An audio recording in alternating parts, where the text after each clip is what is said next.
كبر سلامتنا أبزلكم يبزحكم كبرات الفتوات انتخاتات زيناتنا نزي ساعة زتاخاخبنا يمحدشتي معبالتات وانا وزيناتات بزرزر قريبنا لكم لنا نمك تالكم بخبرنا عدم نملا سعبتي امنت كريستنا دما رحوس كنيات بعالتن ساعي كون لكم تمنيتنا نقلز سناي مكتتال ناب زيناتنا كنغزل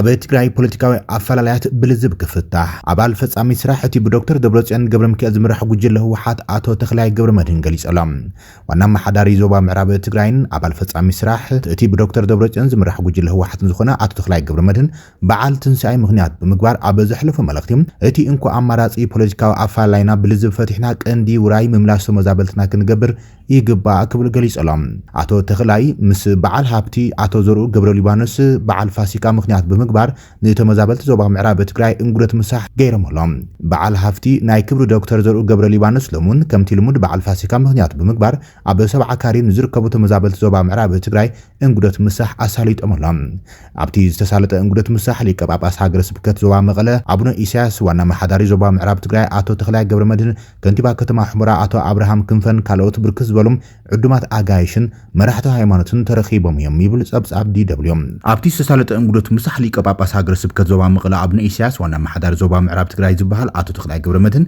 كنتبا كتما حمرا آتو أبراهام كنفن كالوت بركز بلوم عدومات آغايشن مرحتو هايمانتن ترخيبهم يم أبتي سنسرعة ترخيب مخفتي مدارز اسمعهم بعل هافتي ناي كبر دكتور زرو قبر ليبانوس أبزحلفو ملختيم سغاي حزبناك ودان ناب نبور من مابرو كملسن حزي أبزحش أفافنت نركب دحر مبال ازي نكساخ عدما ناي كلو زعريه دليللهم وانا محداري زوبا معراب تقراي تباهيلم ببيت صحفته وحات استمدبه عبال فصامي سراحتي بدكتور دبرتسيان زمراح غجله وحات زخنم آتو تخلاي قبر مدهن بوغنم حزبنا بقالات كغله زي خل سقاي اب تحت كيندا نحلفه يركبيلهم محبر قطباو قلولاو زفطر حاسي ادمام حزبنا نحمامن موتنا تقالعي يركب دحر مبال اتي انكو اماراتي بوليتيكا افالاي بلز فتحخام قندوراي مملاس تمزابلتي مغباري للم تمزابلت وغنات حزبنا حمشاي كرمتي اب كيندا كحلفهم كنف قديملنا زبلعات تخلاي قبر مدن بحدش ودابته معاري زلو كابينه غيزاو محدار تግራይ نزي بلعل حلفنت كفصمو سب مول تسفائنا كبل غليص علام قومس لدتا ماريام كاثوليكاويت بيتكريستيان مقله اباط عمبره ابت بوتا ترخيبهم ابزحلفو ملختون نبعل هافت زرو قبر ليبانوس دحر مسغان حزبنا كمتي مربوتو زنافق مريت معراب تግራይ دما نبعل وانو هينافقلم سقاي بقع حزبنا اب حاصير واني ملك كبلو ملخت محليفم انغوت مسح استغبرلم وغنات بوغنم كبر ناي كبر دكتور زرو قبر ليبانوس اب وان صغمنا اب غن حزبم طويلو كساب حزي نزرئو زلوم زي زاري حالتون لكسن مسغاننام زلعالي دحر مبال كاب زلو كرف حنابرام نحوارو نخناقف منغستي ملا حزبن حاجز كغبريوم صاوعي تقريبا زلو دي دبليو كم صبصبام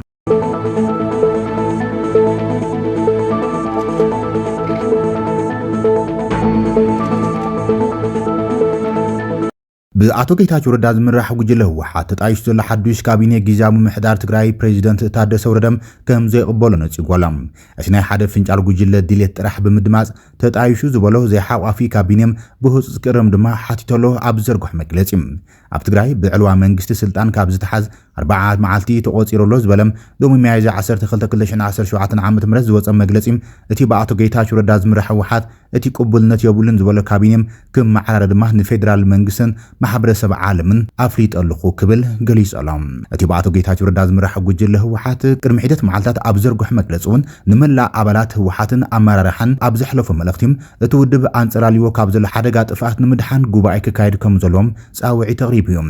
ቦርድ መረጻ ኢትዮጵያ ንህዝባዊ ወያነ ሓርነት ትግራይ ካብ ዝኾነ ይኹን ፖለቲካዊ ንጥፈታት ንኣሳት 3 ዋርሕ ዝኣገዶ ኮይኖም ኣብቲ ዝቕጽል ዘሎ ወርሒ ማይዛ ድማ እቲ ግዜ ገደብ ከበቅዮም ድሕሪኡ ድማ ህልውና ህወሓት ዝበሃል ፓርቲም كسرز مخانيو بورد مرصا ኢትዮጵያ አጠንቂቅ ነይሮም ካብዚ ሓደጋዚ ንምንጋፍ ድማ እቲ እንኳ አማራጺ ንኩሉ ዝሓቀፈም ኩሉ ዝሳተፈሉን ጉባኤ ህወሓት ምክያድዩ ክብልዮም እቲ በአቶ ጌታቸው ረዳ ዝምራሕ ጉጅለ ህወሓት ቅድሚ ሒደት መዓልታት ኣብ ዘርጉሕ መግለጺም ጻውዒ ተቕሪቦም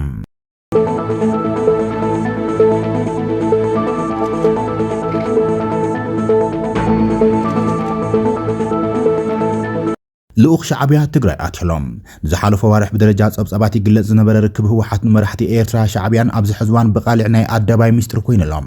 እቲ ብዶክተር ደብረጽዮን ገብረ ሚካኤል ዝምራሕ ጉጅለ ህወሓትን ክንፊ ኣዘዝቲ ሰራዊትን ምስ መንግስቲ ኤርትራ ዝገብርዎ ርክባት ከም ዘለም ቅድሚ ሕዚ ብመግለጺ ነጺጎም እዮም ይኹን እምበር ነበር ፕሬዚደንት ጊዜያዊ ምምሕዳርን ናይ ሕዚ መኻር ቀዳማይ ሚኒስትር ኣብ ጉዳይ ቀጠና ምብራቕ ኣፍሪቃ ዝኾነ ኣቶ ጌታቸው ረዳ ዘይተኣደኑ ርክባት ምስ መንግስቲ ኤርትራ ከም ዝግበሩም ብተደጋጋሚ ከሲስዎም እዮም መንግስቲ ፌደራል እውን ብተማሳሊ ነቲ ክሲ ብዕሊ ዘቕረበ ኮይኑ ሚኒስትር ጉዳያት ወጻኢ ዶክተር ጌዲዮን ጤማቴዎስ ምስ ኣቶ ጌታቸው ረዳ ብምዃን ኣብ እዋናዊ ኩነታት ትግራይ መሰረት ብምግባር ቅድሚ ሒደት ሰሙናት ዲፕሎማት ኣብ ዝሃብዎ መብርሂም ነቲ ክሲ ኣቕሪብዎ ነይሩ እዮም ማሕበራዊ መራኸብቲ መንግስቲ ኤርትራ እውን ኣብ ጽቕንያት ብፍሉይ ብቓልዕን ብውግንኦም ምስ መራሕቲ እቲ ብዶክተር ደብረጽዮን ዝምራሕ ጉጅለ ህወሓት ምዃኖም እናገለጹ እዮም ዝርከቡ ኣብ ዘቕርብዎ ዘለው ጎስጓሳት ጽምዶ ድማ ርክብ ህዝብታት ትግራይን ኤርትራን ናብ ንቡር ንምምላስ ናይ ዝሓለፉ ዝተፈጸሙ ጌጋታት ከይተጸባጽብና መንገዲ ፍቕሪ ጀሚርና ኢለና ዝብሉ ዘለዉ ኮይኖም ብሓደ ኮይና ንፖሊሲ ግበታ ብልጽግና ኦሮሞ ክነፍሽለ ኢና ይብሉ ኣለዎም እቶም ብወገን ቤት ጽሕፈት ህወሓት ዘለዉ ኣክቲቪስታት እውን ምስቲ መፈራረምቲ ስምምዕነት ፕሪቶሪያ ዝኾነ መንግስቲ ፌደራል ምስራሕ ብጸላእነት ፍርጆም ብግልጺ ዝንቀሳቐሱ ዘለዉ ኮይኖም ምስቲ ሕዚ እውን ንላዕለውያን ግዛኣታት ትግራይ ወሪሮ ሒዙም ኣብ ልዕሊ ህዝቢ ትግራይ ዘስካሕክሕ ገበናት ጆኖሳይድ እናፈጸመ ዝመፀ ሻዕብያ ምስራሕ ድማ ዘገርም ከም ዘይኾነዮም እናገለጹ ዝስምዑ ዘሎም ቀዳማይ ሚኒስትር ኣብይ ኣሕመድ ዝሾሞ ፕሬዚደንት ጊዜያዊ ምምሕዳር ትግራይ ጀነራል ታደሰ ወረደም ንከፈጽሞም ካብ ዝተቐመጡ ነጥብታት ሓደ ምስ ናይ ደገ ይኹን ውሽጣውያን ፀረ መንግስቲ ምዝንቃሳቐሱ ሓይልታት ዝግበሩ ርክባት ደው ምባል ዝብል እዮም እንተኾነ እቶም ምስ ሻዕብያ ዝግበሩ ርክባት ናብ ቃልዕ ከም ዝተሰጋገሩም ዘርኢ ሓደገኛ ምዕባለ ድማ ድሮ ትንሳኤ ካብ ትግራይ ተሰሚዑ ኣሎም ልኡኽ ሻዕብያ ናብ ትግራይ ከም ዝኣተወ ብዕሊ ብተንቀሳቓሲ ምስሊ ተዘርጊሑ ተዓዚብና ኣለና ቁፅሪ ሓደ ፕሮፓጋንዲስት ሻዕብያን ኣብ ልዕሊ ህዝቢ ትግራይ ዘስካሕክሑ ገበናት ጽንተት ሰራዊት ኤርትራ እንትፍጽም ኣብታ ኣስታት 1000 ንጹሃት ኣብ ሓንቲ ፀሓይም ብሰራዊት ኤርትራ ዝተረሸኑላ ቅድስቲ ጥንታዊት ከተማ ኣክሱም እግሪ ሓወልቲ ኣክሱም ኮይኑ ንተጋሩ ዘባጭወን ብብድዕ ዝንድርን ሃገራዊ መዝሙር ኤርትራን ዝዝምር ዝነበረ ኣወል ስዒድ ምስ ብርሃነ ገብረ ገርግስ ወይ ድማ ልፍዓቲ ተስፋ ወይ ሰብ ዝሰኣነ ሰብ ዝተባሃለም ዝፍለጥ ኣክቲቪስት ቤት ጽሕፈት ህወሓት ምዃኖም ዝግለጽ ወገን ኣብ ከተማ ዘላምበሳ እንትራኸቡ ዘርኢ ቪድዮ ተለቂቖሎም ፕሮፓጋንዲስት ሻዕብያ ገበነኛት ጽንተት ተጋሩን ዝኾነ ኣወል ስዒድ ኣብቲ ቪድዮም ድሕሪ ሕዚ ምስ ትግራይ ዝተጀመረ ርክብ ኣይቋረጽን እዩ ኤርትራ ወደ ባጽዕ ንትግራይ ዘድልዩዋ ቀረባት ሰብኣዊ ሓገዝ ከተውዕሎ መንግስቲ ክሰርሕ እዩ ዝብል ኮይኖም አንጻር ሓበራዊ ጽራይና ዝበሎ መንግስቲ ፌደራል ኢትዮጵያ ድማ ከም ዝቃለሱ እዩ ዝሕብር ኣክቲቪስት ብርሃነ እውን ወይ ድማ ሰብ ዝሰኣነ ሰብ ዝበሃል ኢሳያስ ኣፍወርቂ ካብቶም 5 ናይ ዓለምናም ዓበይትን ሃየስትን ፖለቲከኛታት ሓደ እዩ ንትግራይ ቀንዲ ጸላያ ብልጽግና ኦሮሞ እዩ እንትብል ተሰሚዑ እዮም ዝኾነ ኮይኑ ሻዕብያን በዓል ዶክተር ደብረጽዮን ገብረ ሚካኤል ዝመርሕዎ ህወሓትን ብሕቡእ ዝግለጽ ዝነበረ ርክብ ኣደባባይ ወፅዮም መፈራረምቲ ስምምዕነት ፕሪቶሪያ ምስ ትግራይ ዝኾነ መንግስቲ ፌደራል ኣብ ዝሕዝዋን ምስ መንግስቲ ኤርትራ ርክቦም ዝተሸርሸረ ኮይኖም ኣብ ሓያል ውጥጥ እዮም ኣትዮም ዝርከቦም ጀነራል ታደሰ ወረደ ቅድሚ ፕሬዚደንት ምዃኑ ኣብ ዝነበረ ሒደት መዓልታት ንብራኸሸው ዝተባሃለ ሚድያ ኣብ ዝሃበ ቃለ መሕትት ምስ ሻዕብያ ርክባት ዝግበሩ እንትኾይኖም ካብ ጽባሕ ደው ከብሎም ኢሉ ነይሩ እዮም ካብተን ሽሞት እንትቕበል ዝተቐበለን 8 ነጥብታት ሓንቲ ዝኾነት ጉዳይ ርክብ ምስ ኤርትራ ድማ ብዕሊ ምጅማሩ ብወገን መንግስቲ ፌደራል ክፈጥረሉ ዝኽእል ምጥርጣር እምነት ናብ ሕቶ ምልክት ዝኣቱ ኮይነሎም ብዙሓት ተጋሩ ነቲ ምስ ገበነኛ ጽንተ ዝኾነ ሻዕብያን መፍራረምቲ ስምምዕነት ሰላም ፕሪቶሪያ ዘይኮነም መንግስቲ ኤርትራ ዝግበር ርክባት ንትግራይ ዓብይ ውርደት ምዃኑን ምስ መንግስቲ ፌደራል ብመሰረት ስምምዕነት ፕሪቶሪያ ተራዳዲእኻ ንምስራሕ ኣብ ዝግበር ምንቅስቓስ ናብ ሓደጋ ዝእቱ ምዃኑ ይነቕፉ እዮም ዘሎም ፍልፍል ፍሉጥ ፕሮፓጋንዳ ሚኒስትሪ ዜና ዝኾነ ስነዳን ምርምርን ንተጋሩ ኣብ ልዕሊኹም ዝፈጸምናዮ ገበን ግደፍዎ ዝብል ሓበሬታ እውን ዘርጊሓላ ኣይትቐርሕኑ ኣይትዕበዱ ነብስኹም ኣይተዋርዱ ዓሪፍኩም ጥራይ ተቐመጡ ይብል እቲ ፍልፍል ፕሮፓጋንዳ ሚኒስትሪ ዜና ትማል ኣብ ክልተ ጫፋት ኮይኖም ዝተሃዳደኑ ዝነበሩ ኣሕዋት ሎሚ ናይ ትማል ከይተጸባጸቡም ጭራ ብርሃኖም ዘርጊሖም መጋረጃ ጽልኢ ቀንዲጦም ኣለዉ ይብል እቲ ፕሮፓጋንዳ ህግደፍ ሰምሰርቲ ጽልኢ ነጋዶ ኩናት ኣዋቃዕቲ ወረ ፀሓይኩም በቃላም እትቅልብስዎ ነገር የሎን ተዓግትዎ መንገዲ የለን ይብል ንታሪኽ ድማ ሓዝዎ ይብል እቲ ፍልፍል ፕሮፓጋንዳ ሚኒስትሪ ዜና ኤርትራ ዝኾነ ፍልፍል ሓበሬታ ሽዕኳ ንስለ ድሕነት ህዝቢ ትግራይ ንምባል ንግዚኡ ብቓልዕ ዘይንዛረቦ ነገር እንተሃለዎ ይብል ኣብ ሓፂር እዋን መራሕቲ ትግራይን ኤርትራን ኣብ ጠረጴዛ ኮፍ ኢሎም ብዛዕባ ቁጠባዊ ዝምድና እንዳተዛተዮም እቲ ምስክርሉ እዋን ነዊሕ ኣይኮነን ይብል ሕዚ እውን ኣስተውዕሉ ድሕሪ ደጊም ብ360 ዲግሪ እትሕፆ ትግራይ ኣይክትህልን እያ ካብ ትግራይ ሰጊኣ ማዕፆ ዓፅያ እትሓድር ኤርትራ ድማ ኣይክትህልን እያ ቃልሲ ህዝብታት ንሰላም ሰማይ ዓሪጉ እዩ ኣኸለ ብምባል እያ እታ ፍልፍል ፕሮፓጋንዳ ሚኒስትሪ ዜና መንግስቲ ኤርትራ ዝኾነት ስነዳን ምርምርን ሎመዓልቲ ነቲ ምዕባለ ስዒቡ ግብረ መልሲ ሂባትሉ ዘላ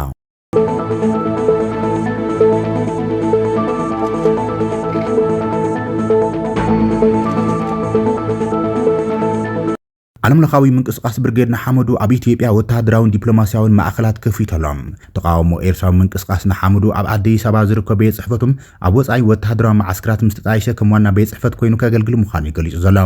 ምንቅስቃስ ተቃውምቲ ኣብ ኢትዮጵያ ወተሃደራውን ዲፕሎማሲያውን ማእከላት ክህልዎም ከም ዝኽእሉን ገሊጾም ኣመራርሓቲ ምንቅስቃስ ንቢቢሲ ኣብ ዝሃበ ሓበሬታ ምስ መንግስቲ ኢትዮጵያ ተዘራሪቡ ምስ ብርጌድና ሓመዱ ዝጽንበሩ ኤርትራውያን ውሕስነት ናይ ጸጥታ ክረኽብሉ ዝኽእሉ መንገድታት ኣመልኪቶሎም ንፕሬዚደንት ኤርትራ ኢሳያስ ኣፈወርቂ ካብ ስርዓት ንምእላይ ዝቃለስ ዘሎ ብርጌድና ሓመዱም ኣብ መፋረቕ ወርሒ ለካቲት ኣብ ኣዲስ ኣበባ ከባቢ 22 ኣብ ዝርከብ ህንጻ ቤት ጽሕፈቱ ከፊተሎም ስነ ስርዓት ምረቓ ኣብ ዘርኢ ቪድዮ መራሕቲ ብርጌድና ሓመዱ ምኽፋት ቤት ጽሕፈት መሰረት ገይሮም ነጥቢ መቀይሮ ናይቲ ምንቅስቃስ ምዃኖም ክዛረቡ ተሰሚዖም ሓደ ካብቶም ዝረኣዩ መራሕቲ ምንቅስቃስ ዝኾነ በየነ ገብረ እግዚአብሔር እቲ ቤት ጽሕፈት ክሳብ ሽዑ ተበታቲኑ ዝነበረ ምንቅስቃስ ብርጌድና ሓመዱም ማእኸል ርክብ ኮይኖም ከገልግሉ ይሎም ብርጌድና ሓመዱም ምስ ካልእ ተቃዋሚ ውድብ ሃገራዊ ጉባኤ ዓፋር ኤርትራ ብ27 ጥሪም 2025 ኣብ ኣዲስ ኣበባ ኤርትራውያን ዝሳተፍዎ ኣኼባ ድሕሪ ምክያዶም ሓደ ወርሒ ኣቢሉ ድሕሪ ምኽፋት ቤት ጽሕፈት እዮም ሓላፊ ክፍሊ ዲፕሎማስያዊ ክፍሊ ብርጌድና ሓመዱ ኣቶ በየነ ገብረ እግዚአብሔር ንቢቢሲ ኣብ ዝሃቦ መግለጺ እቲ ቅድሚ ሕዚ ኣብ ምዕራባውያን ሃገራት ክካየድ ጸንሐም ናይ ተቃውሞ ምንቅስቃስ ኣንጻር ስርዓት ኢሳያስ ኣፈወርቂ ካብ ካልኦት ሃገራት ብዝተፈለየ መንገዶም ኣብ ኢትዮጵያ ከም ዝጀመረ ሓቢሮሎም ወከልቲ ምንቅስቃስ ምስ ሰበስልጣናት መንግስቲ ኢትዮጵያ ከም ዝዘራረቡ ዝገለጸ በየነም መንግስቲ ኢትዮጵያ ሕቶና ኣብ ኤርትራ ሱሩበት ተኻው ለውጢ ክነምጽና ዝብል ምዃኑ ዝብል እዩ ክብል እዩ ንቢቢሲ ቃል ሂቡም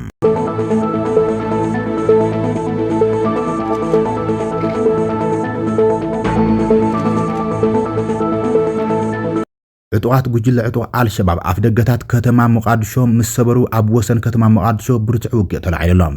ሞቃዲሾ ሶማልያ ኣብ ወሰን ርእሰ ከተማታት ሃገር ሰፊሕ ውግእ ኣብ ዝተወልዕሉ ዘለዋን ሎሚ ኣብ ሞቃዲሾ ህውከትን ምድንጋራትን ህዝቢ ጨቢጡ ወውዒሎም ብመሰረት ምንጭታት ጸጥታ ካብታ ከተማ ግብረ ሽበራውያን ዕጡቃት አልሸባብ ቁልፊ ደጋው ምክልኻል እታ ርእሰ ከተማ ብምጥሓሶም ሓይልታት ውሽጢ ዓዲ ነቲ መስመር ንምሓዝ ተስፋ ዝቆረጸ ውግእ ክገብሩ ኣገዲድዎም ኣሎም ብሙሉእ ከተማ ሞቃዲሾ መጠንቀቕታ ሂቦሎም ኣብ ውሽጢ ሞቃዲሾ ዝተረፉ ኩሎም ናይ ጸጥታ ኣሃዱታት ሚሊሻትን መንግስቲም መእተው ነጥብታት ከደልሉን ተወሳኺ ወራር ከይፍጸምን ትእዛዝ ተዋሂቦም ኣሎም ሲቪላት ኣብ ጥቓ ሓያሎ ዓበይቲ ናውጣታት ቀጻሊ ተኹስን ፍንጀራን ከም ሰምዑም ኣብ ዝሕብርሉ ዘሎ እዋን እቲ ከቢድ ስንባደ ተስፋሕፊሐሉ ተባሂሎም ኣብዚ ቅልውላው ድማ ዘሰክፍ ድኹም ኣመራርሓ መንግስቲ ሓሰን ሼኽ መሐመድ ከም ዝተረኣየ ተገሊጹ ዘሎ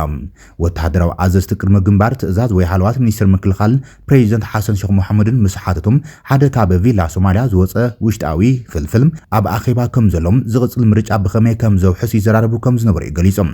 እዚ ግዜ ኣብ ማዕርግ ወተሃደራትን ነበርቲ ክባብን ቁጥዐ ዘስዕቡ ኮይኖም ብዙሓት ድማ ቪላ ሶማልያ ንፖለቲካዊ ምትዕጻፍን ምድጋፍ ርእሰ ከተማ ንምሕላውን ዝነበረ ሕገ መንግስታዊ ግዴታም ገዲፋቶላ ክብሉ እዮም ዝኸሱ ዘለው ንመንግስቲ ሓሰን ሼኽ መሐመድ እዚ ዝኾነሉ ዘሎም አልሸባብን ካልኦት ኣኽረርቲ ጉጅለታት ኢስላሚስትን ኣብ ዝተፈላለዩ ዞባታት ስፍራ እናረኸቡ ኣብ ዝቕጽሉ ዘለዋን ንኽልቲኦም ድኹም መሪሕነት ሰበታትን መሓውራት ምክልኻል ሃገርን እናመዝመዝዎ እዮም ኢሎም ኣሎም እዚ ብዙሓት ኣብ ሞቃዲሾ ዝሓትዎ ዘሎም ሕቶም ብሓቂ መን እዩ ነታ ከተማ ዝከላኸላ ዘሎ ዝብል ኮይኑ ይብል ካብ ሶማልያ ሞቃዲሾ ዝወፀ ዜና ብኻልእ ዜና ድማ ድሒሩ ፕሬዚደንት ሓሰን ሼኽ መሐመድ ብምኽንያት አልሸባብ ንርእሰ ከተማ ሞቃዲሾን ምቁፅጻር ዝጀመሩ ኦፕሬሽን ስዒቦም ሃገራዊ ህጹጽ ኣዋጅ ከስምዕ ከም ዝኽእል እናተገለጸ እዩ ዘሎ ሰበስልጣናት ድሕነት ኣሜሪካን ሞቃዲሾን ጉጅለ ዕጡቕ አልሸባብ ኣብ ዝቕጽሉ ሒደት ሰሙናት ሙሉእ ብሙሉእ ንመንግስቲ እቲ ሃገር ክቋፅሮ ከም ዝኽእል ኣጠንቂቖም እዮም ቅድሚ ክልተ ሰሙን ኣብ ዝወፀ ጸብጻብ